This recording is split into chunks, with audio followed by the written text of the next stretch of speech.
Umuugong ang balita na humaharap umano ang TV5 sa lumalalang pangamba, kaugnay ng patuloy na pagbaba ng primetime ratings nito.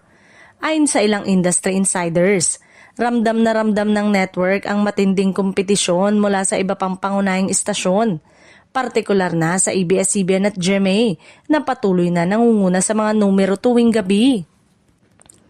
Sa nakalipas na ilang buwan, nakapansin ng mga eksperto ng tuloy-tuloy na pagbaba ng viewership sa mga pangunahing palabas ng TV5. Kabilang dito ang ilang drama series, variety shows at reality program na dati-rati ay may matatag na fanbase. Ang pagbaba umano ay nagdulot ng pangamba sa management, lalo na't ang primetime slot ay itinuturing na pinakamahalaga para sa advertising revenue ng network. Bagamat may mga bagong programa ring inilunsad, tila hindi pa rin sapat ito upang makaagaw ng mga malalaking bahagi ng audience.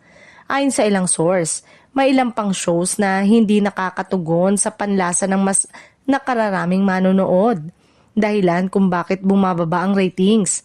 Ang mga eksperto ay nagsasabi rin na ang format at konsepto ng ilan sa mga palabas ay masyadong pare-pareho at hindi nag-aalok ng kakaibang karanasan sa audience.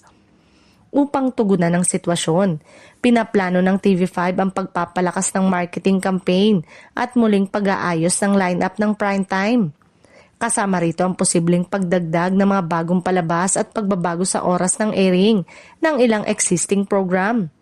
Layunin ng network na mas mapalapit sa panlasa ng manonood at makasabay sa trend ng industriya. Hindi rin mawawala ang pagtingin sa brand positioning at audience loyalty. Ayon sa mga analista, hindi sapat na bagong palabas lamang ang inilunsad. Kailangan ding maibalik ang tiwala ng publiko sa TV5. Ito rin ang nakikitang dahilan kung bakit ang ibang viewers ay patuloy na nanonood sa mas kilalang network, tulad ng ABS-CBN at GMA, sa kabila ng mga bagong offerings ng TV5. Sa kabila ng lahat ng ito, nananatiling optimistiko ang ilang opisyal ng TV5. Tiniyak nila na patuloy ang kanilang pagsusumikap na mapabuti ang kalidad ng mga palabas at maibalik ang interest ng primetime audience.